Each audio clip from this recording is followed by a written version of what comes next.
Yo. Welcome to episode number 5 of the podcast. Big Trouble in Little Podcast, obviously, my bad. It's your boy BIGGIE AR. The Overlord here. You know, we got a few little things to discuss with you guys today. Mm-hmm. You know what I'm saying? So I'll let the Overlord get into the first one. Did you ever watch Smallville back in the day? I'm familiar with it, but I wasn't like a stan. Like you an know avid, what I'm like saying? an avid, he said stan. I watched it even though I'm not like really big into Superman. I watched it back in the day. And when I saw this headline, it kind of shocked me because first I was like, I didn't know she was still doing stuff, no matter what it was. But then I did. But Allison Mack is looking to face at least like 20 years in jail over like this sex trafficking thing. I'm gonna read the article. It says actress Allison Mack pleaded guilty Monday to charges related to her involvement in Albany, New York based sex cult NXIVM, which if that doesn't scream sex cult, like I don't know what does. Bro. You know what I'm saying? I thought it was like a drug for Even R. Kelly was like, "No, I'm not touching that one." You know what I'm saying? It says she was accused of helping cult leader Keith Rainier or whatever lure women into NXIVM, a marketing company, which wink. Yeah, which presented itself as a self-help and development group to make them into sex slaves. Yeah, she was best known as Chloe Sullivan on Smallville. If anybody ever watched it, but yeah, that was the crazy thing that like I said, I think of her. I didn't know she was even able to help herself, but to be helping somebody else. Lure women into a sex cult is kind of ridiculous. Yeah, that is kind of crazy to think about, like, cause I kind of I know we've talked about it separately before we discussed it, and I was looking at the article too, and I think it says that she said that she didn't know that it was. Yeah, she said she wasn't sure about it, or like it didn't come off as something that was leading to sex slavery, but like I don't know about you, but with me, almost. Like if I was like be helping some random person and not like a company, I'm definitely looking into their background, checking in everything I do before I put my name on it, especially with all the stuff that's going on now.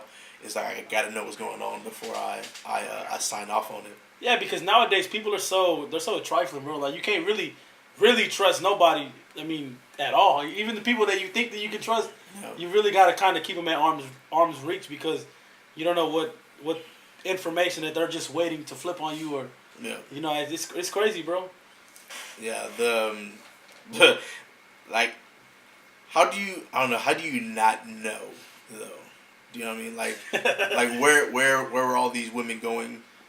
Like were they disappearing? Like how do you go from it's a self-help place, and then like would you like never see these women again, or where were the invoices? Where were the receipts? Like it's kind of impossible for me to believe that you didn't know what was really going on. You pled guilty to it. You know what I mean? So it's like I feel like you had to have some kind of inkling of idea. You were helping the guy. You'd ask him questions. Your mommy would never tell you make sure you know where you're going, where you're gonna be at, and all this other stuff. Like that's my first thing. Yeah, because I did see that. Excuse me. They said that she pled guilty and she said that she was gonna take full responsibility. Yeah, like I'm not taking full responsibility of something that I didn't know I was doing. You know what I'm saying? Yeah, like I had to have known something to be like, yeah, I'm taking responsibility for it. It's different if you know that you don't know, and you're like, oh wait, like I didn't know that what was going on. Yeah. But it's another thing to be like, oh well, I mean, I'll take the charge for it, but yeah, no, I didn't know that was happening. But fuck it, I'll waste 20 years of my life. Yeah, like I'm be gone for a good little minute. And not like she was doing much anyway, but to be able to not go to Starbucks like she wanted to for 20 years. Anyways, you know what I'm saying? She been in acting jail, I guess. She can't get nothing. Bro, like all these monsters, whatever, come out the woodworks, bro. It's kind of crazy, man. Like it's one after the other, just like, bam, sex trafficking, bam, sex dungeon, bam, molestation cases, bam, all this other stuff. It's just like, were we just blind to the fact that all this stuff was going on, or did we choose not to believe it, or what? But it's just too many cases happening at the same time. It's getting crazy. But I feel like that with like sex, like shit that deep. Mm-hmm. I feel like you only really see that more from like famous people now. You know what I'm saying? Yeah. Like I mean, I'm sure that it happens to people who ain't shit, but like people that are like famous, that actors, actresses, singers, or whatever, doing shit like that is like, dude, like like the R. Kelly thing, bro. I still can't wrap my head around that. Like, you know what I'm saying? Well, I mean, that one people have known about, but I guess society just allowed it to go on.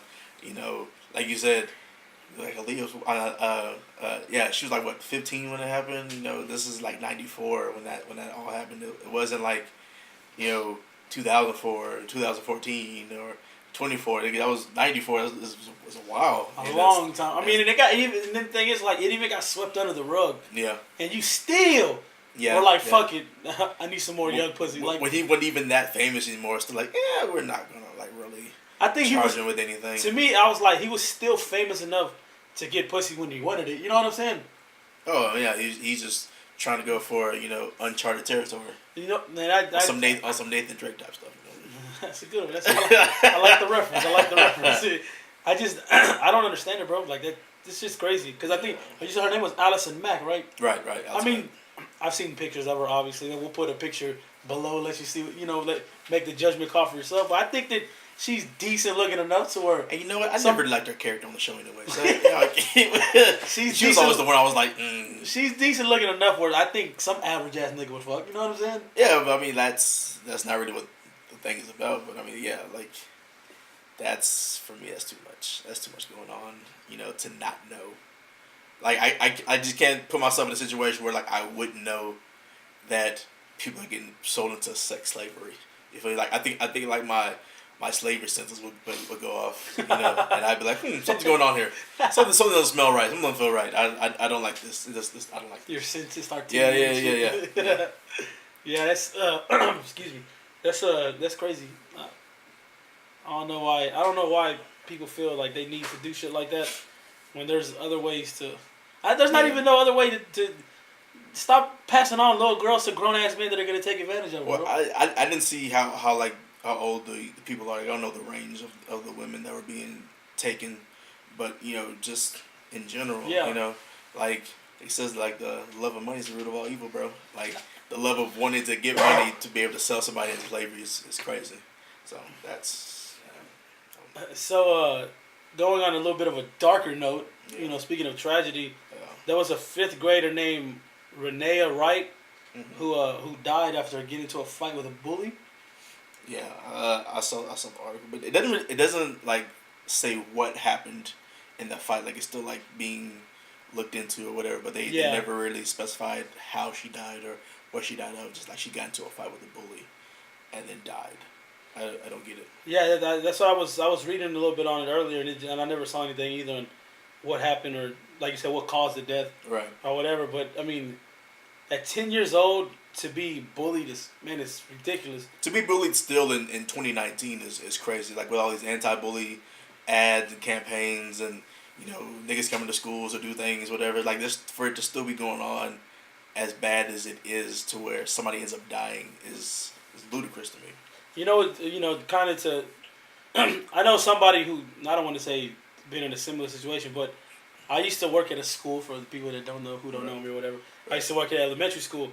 And there was a little boy that was there, and well, there was a lot of little boys that was there, but there was this one little specific boy that was there. I won't say his name, you know, for whatever, whatever to respect to his family. But anyways, he was a good kid. You know, I used to stay after school and do like after school programs. Me and my little brother, and he was always there. He was always a good kid, always happy, always making people laugh or whatever. And I found out about a year ago that he was in 5th grade and he was getting bullied, and he went home and his parents woke up the next morning and found him dead. Bro, he killed himself. That's crazy. And it's like, dude, like, at 10 years old, you have your whole life ahead of you. You know what I'm saying? And you at 10 years old, your mind is also not fully, like, stable to process stuff. Yeah. And, you know what I'm saying? Like that. So, not that I see why you would do it, but, I mean, it's, you kind of take the easy way out, I guess you could say. You're like, man, I don't want to be here no more. Like, as someone, like, you probably you don't even know this, but as someone who dealt with those things growing up, you know, dealt with suicidal thoughts and almost actions myself, you know, it's not really like, and when you're in it, it doesn't really feel like that you're selfish. It's kind of just like, I don't want to feel this anymore. Yeah, you don't want to feel I kind of want to be, you know, out of it. I kind of want it to be done with. So it's like, you know, the quickest way to do it, like I said, is just to end it. But I mean, with me, I couldn't do it. I mean, I had my mom, and my sister. To think about it, like I couldn't do it, like you said. But it doesn't feel selfish at the time. It feels like no one cares. Feel like there's no one who really want you to be there anyway, and it's kind of like almost like you're releasing a burden upon them by getting rid of yourself, but you don't think about everybody else who would be involved or affected by it. Yeah. And I'll go ahead and shout out to anybody who's feeling that way. I mean, hit some of the comments. I'd be more than welcome to talk to you about anything that's going on. Me as well.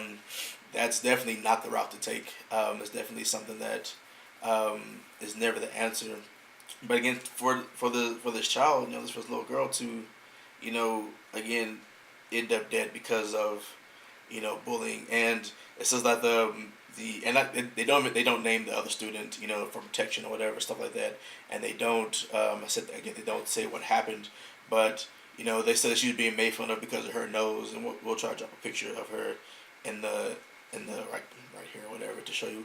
They were like making fun of her nose and of her hair or whatever, and it says like the mom went up to the school or called up to the school multiple times about it and tried to get a parent teacher conference with her and the other students' parents, and that the school never got together. She called him multiple times, like even little girl's father, who it makes it seem like that he's not really in the picture or not really at the home, but like he tried to get involved with it. He tried to find out what's going on, and it's like they just never either didn't believe her, or they never took it to the point where they're trying to solve what was going on and just make school a place about learning and not a place about being made fun of, or a place about this and that, but about being able to be taught and then further your education, instead of making like the place making it a safe place to learn. There's like just it'll work itself out. It'll be whatever, and then she ends up dead. And it's ludicrous for, like I said, for it to continue to go on in this day and time when we have so many instances of those things happening, and so many programs against it, for it to still go on, and to see all the signs and to be called multiple times and nothing done about it is crazy. And I think the sad part about it is when it comes to schools and stuff like that, like when parents I feel like when parents try to reach out, like my kid's being bullied or this and that, they're like, to me, they don't really try to take any affirmative action until it's something of this nature, and then it's like, oh well, yeah, maybe we should have done that. You know what I'm saying? Right. And they'll put out this big old little spiel of how that they'll try to not necessarily cover it up, but try to make an excuse on why something never happened, and just I wasn't sure, I didn't know, I never saw it myself, type of stuff. Yeah, and it's just like, to me, I think bullying is something serious, and I'll believe that no matter what age you are or nothing like that. Yeah. I feel like when you're an adult, if you're a grown man that's 25 and older, and you're in the right mind, there's no way that you should be getting bullied by another man to begin with. I don't know, like it. Like I said, well, I guess you say the right mind, but that's what I'm saying, with the right mind. Because if it's somebody who's not all there and they're getting, that's a different story. I think it's someone like with people who like grew up with abuse, sometimes it's hard for them. I got you. To not see anything different, because it's something that they're used to. So it's like, I've gone through this my entire life, so this is what I'm used to. So this is what I feel like I deserve, type of thing. So it's hard to really gauge, a right and healthy mind to be like, yeah, you shouldn't be this shouldn't be something that you're still going through. There's a lot of factors, a lot of variables that go towards that allow those thoughts and those ideas to seep into your head to make you feel like this is what it is. This is my lot in life. I don't deserve anything else or whatever. It's something that a lot of people struggle with and continue to struggle with. But again, for us to have so many outlets and things like that, it's crazy that it still continues to happen. So. I feel like what it is though is that some people feel embarrassed to talk to other people about it. You know what I mean? Yeah. Because like you said, if it's a grown person, like how do you go to another grown person and not to say that you'll get made fun of, but it's kind of embarrassing to be like, yeah, well, this guy keeps bullying me. Yeah. And it's kind of like, I don't know. Yeah, some people they feel like they won't be taken seriously, kind of go outside like when like men are raped, even by women or something like that. Bro, I promise you, I was trying to think of a way to make that go without trying to go too deep, too dark. You know what I'm saying? But like when those things happen, it's like I can't tell you. I don't feel like I can tell somebody about it because I'm embarrassed, or they're not gonna believe me, or it's like, nigga, like you didn't like it. You didn't like it? Come on, you gonna tell me you didn't like What it? she look Yeah, like, though? yeah, like you know, like it's something I wasn't comfortable with, and it happened to me, and I feel like it shouldn't happen. So I'm telling you, but you know, it's kind of downplayed with the whole double standard type thing.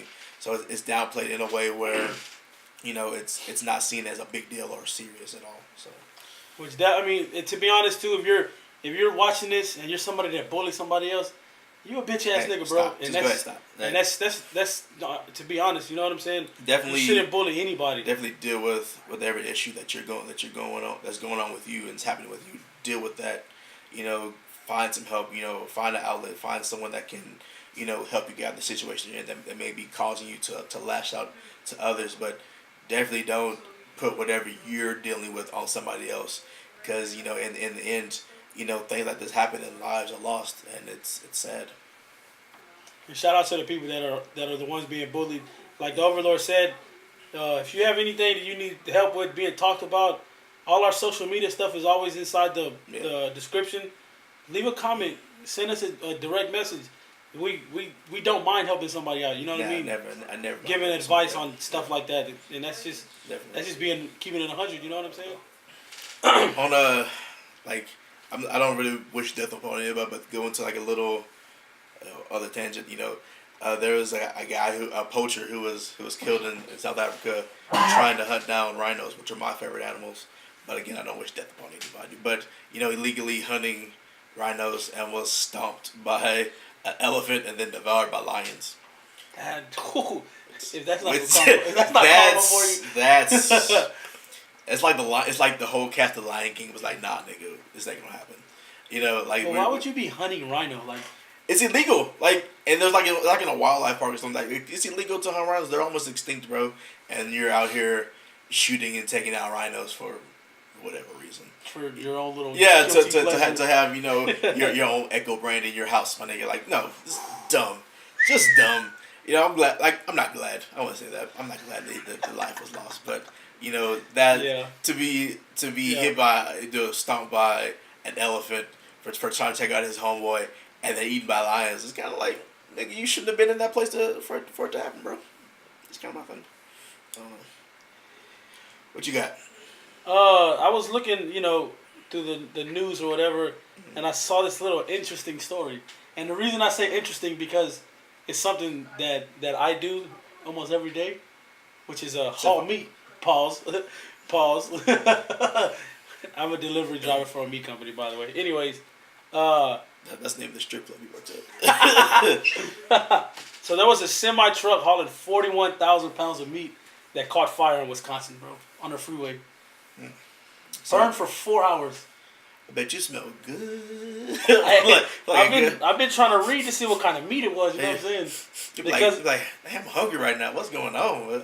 Because if it would have been steaks or something, I would have been like, cooking it up. About 10 minutes, bro. Grab you one of them bitches. You cooking it up? But they said that nobody was hurt. They say how it started. It doesn't say how it started. Can I get my theory? Yeah, go ahead. So my theory of how it started was, there's probably like 4 or 5 was like, nigga, what's the fastest way we can cook this meat? You know what I mean? Like, what's the fastest way we can get this cooked? And I'm pretty sure they didn't think like the fire was gonna like get as far as it did, or as bad as it did, But they was like, let me go ahead and cook this up real quick. I'm gonna make some to-go plates. You feel me? I'm about to sell some side plates. I'm about to make some money on the side. I'm about to hustle this real quick.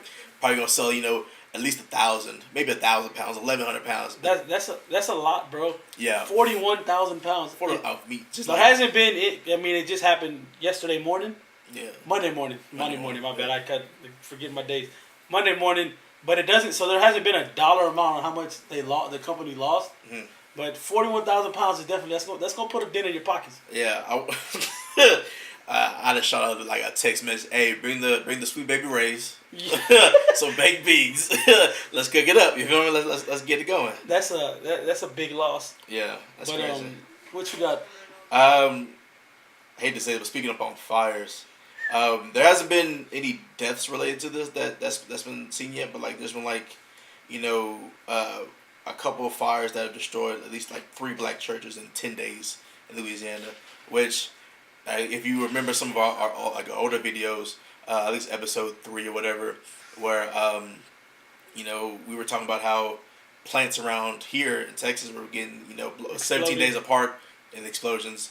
Now there's black churches in Louisiana 10 days apart, at least 3 of them, and it's showing that they're saying that there might be some kind of relation. Yeah, or not relation to that, but just like no, but to like each other. Yeah, with each other. Like it might be like an attack going on, or someone might be trying to burn down these churches to do something. And it's kind of like reminiscent of like Birmingham and stuff like that, to where it's like Civil War, like that Civil Rights era times where like black churches were being attacked, and stuff like that. And it's kind of reminiscent of those times. And people feel like those might be correlated with something else that's going on in that town. You're just trying to destroy these churches. Listen, as of right now, they're still trying to investigate what's going on, but no deaths have been, no deaths or injuries have been reported as of right now. So, at least that's good. But I mean, destroying property is still destroying property. And then churches at that, bro. Like, yeah, no respect for it. I don't think anybody should try to burn anything down. Yeah, definitely not. But I mean, churches is where people go to get away from problems that they have in everyday life, you know what I'm saying? Yeah. To worship what they believe in, and you're taking that away from people. You know what I mean? Some people don't want you to feel comfortable. Some people like to see the world burn, as well as your church. I don't like we mentioned, like you said, we talked about it in episode 3, and I think we even touched up on it maybe in the last episode with the Crosby one going on. Mm-hmm. Somebody's doing this stuff, bro. It's not just happening. Yeah. Somebody's doing it, and they're trying to get rid of people. Is what they're trying to do. Yeah. It's kind of crazy. I'd be pissed off if someone came to burn down my church. You know what I mean? So like, I haven't seen anything where like the community has like gotten up together, but law enforcement definitely get into it. But I think it's something like where the community needs to come together. Like what's really going on. Let's do some kind of outreach, whatever, to see what's going on. Let's try to stop this and prevent this. Even if you don't believe what I believe in, yeah, of course. To burn down my building, my place of worship, or to shoot up a place, or to stop other things is crazy. And I definitely think there should be at least a mutual respect with people. Like I said, even if we don't believe the same things or whatever, humanity as humans as being part of humanity, we should be able to respect each other at least. Most definitely, bro. You have to you don't have to, but you should always respect other people. You know what I'm saying, and respect what they respect, because at the end of the day, that's what it's about. You know what I'm saying? Yeah, but I know you're into this more than I am. So I'm gonna let you go ahead and get this. So we also saw that Twitter is cutting down the number of accounts you can follow per day, and we're not part of this group of people. But what it is there's a lot of people, not throwing nobody out there, but they buy followers. You know what I'm saying? They buy followers? Yeah, people buy followers. You can go and spend, depending on how many followers you want, you can spend money to get X amount of followers, bro. Like you just like they're verified or what? No, it's just to make yourself look like you're Twitter famous, and you can do it on Instagram too. No. I saw a video on YouTube. It was pretty funny. This dude was doing it. This is how people have money just for no fucking reason. He went and spent $250 and bought 5,000 followers on Instagram. Jeez. Just to turn around and give that account away to somebody. Just because he wanted to see what it was like to gain that many followers like at a time. But like, who'd he give it to? Like, was it like a corporation or something? Someone that was doing something good, or they it was because I guess he was a YouTuber, and so I didn't even watch the whole video, but I saw it, and I saw that he bought them, and he was like, I'm gonna put the password to the account, like it's gonna flash somewhere on the screen, and the first person that gets it, here's your Instagram account with 5,000 followers on it. Okay. But so Twitter's cutting it down from 1,000 to 400. You can follow up to 400 people per day. Like, does that? I guess I'm not really into like the Twitterverse. So is it really that big of a deal? You think it'll affect a lot of things, or it's kind of just like? To me, in my personal opinion, I don't think so. I feel like. Do you follow 1,000 pages a day? Nah, dude, I don't even follow. Maybe like nothing but one or two baddies might come across. I'm like, let's see what she gets into. You know what I'm saying? Follow. You don't like hit like a rabbit hole. Follow. Nah, dang, bro. I don't think that's over 400 right now. I want to. I want to say the only time I ever followed a lot of people was like when I first made it, and we first started doing our Twitter for the podcast. Just following people just to to put it out there. Right. But I mean, it wasn't 1,000. It might have been like 100. But I think I followed 150 max, and I was like, you know what? I'm tired of pressing follow. I'm done finished doing this. Yeah, my thumb hurts. You know what I'm saying? So I couldn't imagine doing it up to 1,000 times per day. You got some major Twitter fingers to be hitting 1,000 pages a day though. You got famous people that have millions of followers, and they don't follow them but 30 people. You know what I'm saying? Yeah. And it's like maybe other famous people, possibly. You know, their mama. Yeah, you know what I mean? Like my mom wants to know what's going on this Twitter thing. Like that's about it, really. So kind of not really. I guess like a kind of a throwback in itself. Kind of back to an older video. Felicity Huffman pleads guilty and speaks up about her college admission scandal for the first time. Apparently everybody else first time. Everybody else that said their piece, but she's finally coming out about it. So like a month after being charged with conspiracy to commit mail and honest service fraud for scamming her daughter's way into college, she finally pled guilty. It says she paid $15,000 to use a service, which it doesn't name the service, that would help her eldest daughter get into college by faking SAT scores and lying about her athletic skills. So you basic, I'm just going to go ahead and spend $50,000 on you because like you can't get in any other way. There's nothing special about you. You have no talent whatsoever. Yeah, like your mom and your dad. Because I think like her husband is a designer, ain't he? No, that was. Oh, that's a Lori Loughlin. My bad. But I think her husband is William H. Macy. I think it's from what I saw. If not, it's whatever. But I think that's who it was. And like for me, he's one of my favorite actors. So like. Oh, that is her husband. Yeah. So all the talent was like it's gonna skip a generation. Your kids are gonna be good, but y'all are lame, so y'all can't get into college apparently. So we're going to have to spend money on y'all to get in, and so they faked SAT scores and athletic skills to try to get them in. And she's finally pled guilty to it. It says, after pleading guilty on Monday, Felicity released a statement to people that had been into her involvement in the scam, but denying her daughter had anything to do with it. But again, it's like, I heard like on something else where it's like, if you're getting in on athletic merit, then it's like, you're getting different kinds of mail. You're getting, team mail, you're getting mail from your coaches or whatever, or having to go to school early to start practicing and all that stuff. So it's like there's no way that she couldn't have known, and then it's like, if you're getting hit up about your SAT scores, again like in a positive way, and it was bad, and you have to have some kind of knowledge where it's like, those aren't my scores, or my scores weren't that good to have this Ivy League college hitting me up about it. So it's there's no way that she could. Yeah, there's no way she couldn't have known that there was something going on. What are your thoughts on it, man? To me, I don't buy it that her daughter didn't know. Yeah. There's no way you don't know about something like that. Yeah. Like you said, you're getting a sports scholarship to a school knowing you don't play no fucking sports. Yeah. You know what I'm saying? That's like me getting signed to a record label for being a singer, and I'm like, nigga, I don't sing. And we know you have no talent. Whoa! I'm dropping the song this week. No, I'm just fucking. But Shower Chronicles 2. You know what I mean? Like, yeah, you know what I'm saying. Clutch City dropping this. Hey, you feel me? But I don't know. I'm interested to see how much time she's gonna get. Yeah. But or just to see what I doubt she'll get any real time. Nah. Like maybe a slap on the wrist at the most. You feel me? Stop it. Yeah. Please don't do that again.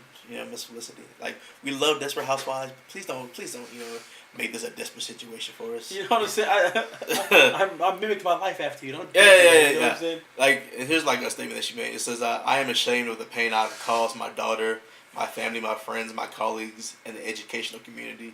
I want to apologize to them, and especially I want to apologize to the students who work hard every day to get into college, and to their parents who make tremendous sacrifices to support their children, and to do so honestly."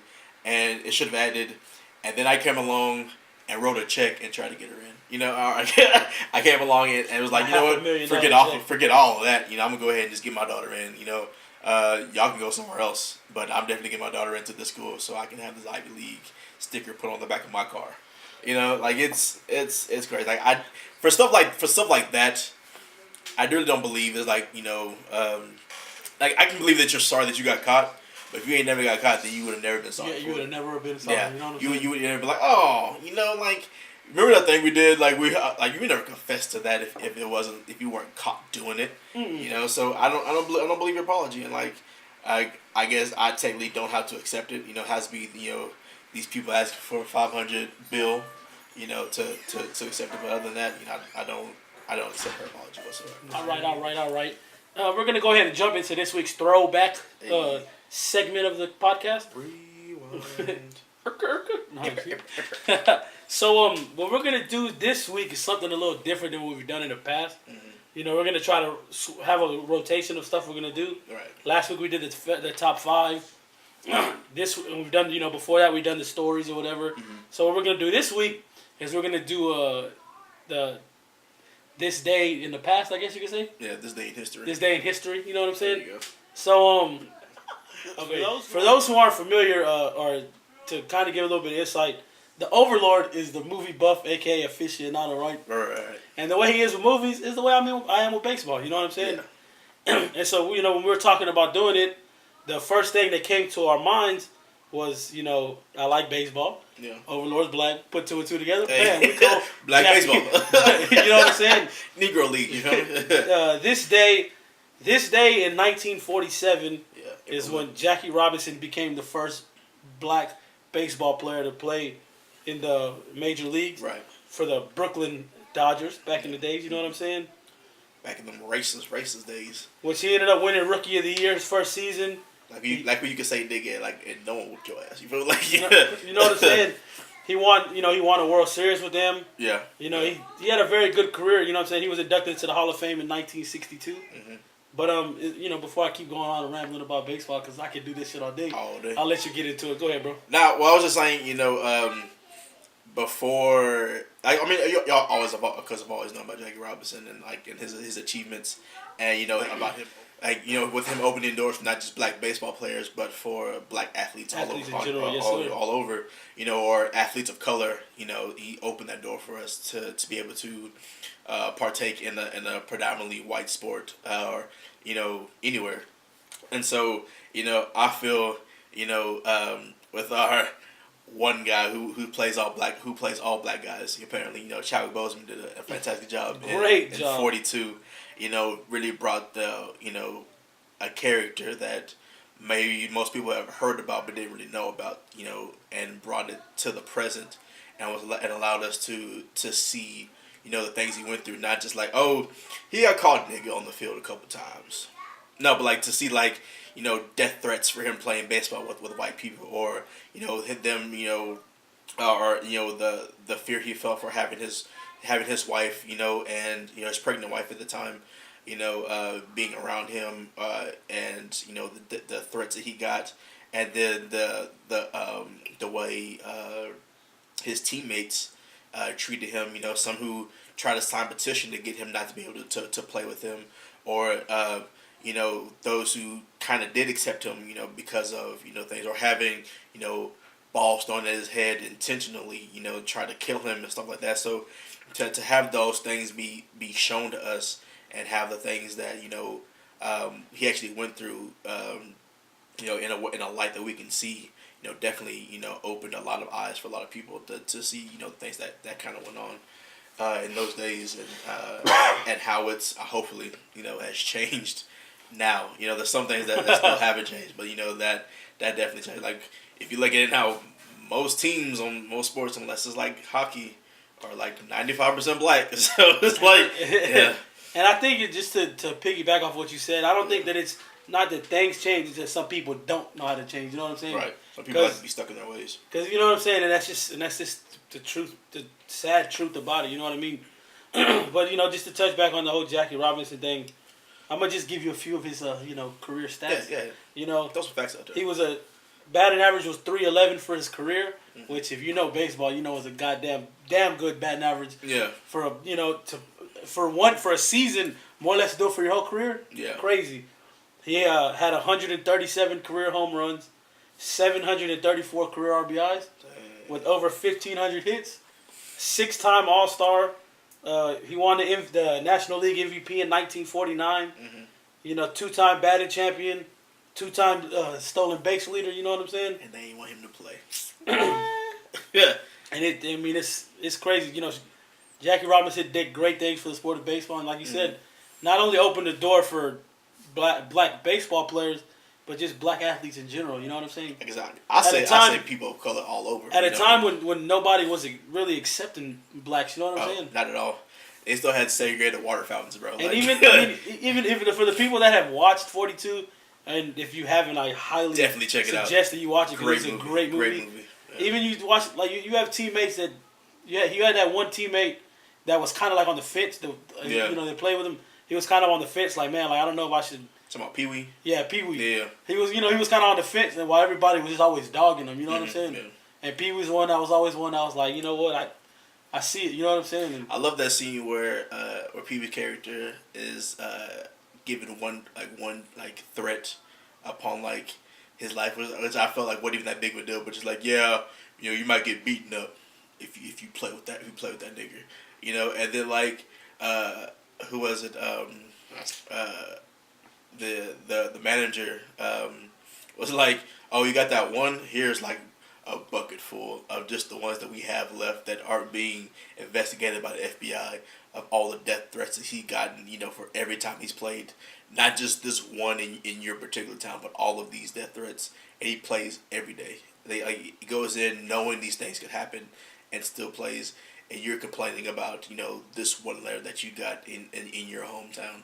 You know, just to see that, you know, almost anything that, you know, especially at that time a white player went through, you know, a black player or Hispanic or whatever, had 10 times more, 20 times more, you know, on their shoulders or in their mind than any other player at that time.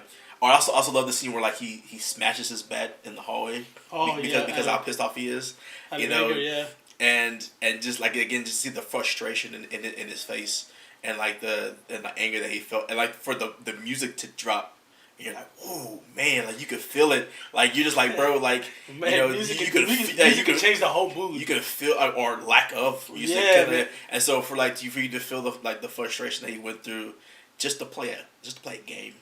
You know, just to be seen as human, just to be on an equal playing field as somebody else was magnificent. It's a great movie. Like I said, if you haven't seen it, definitely check that out.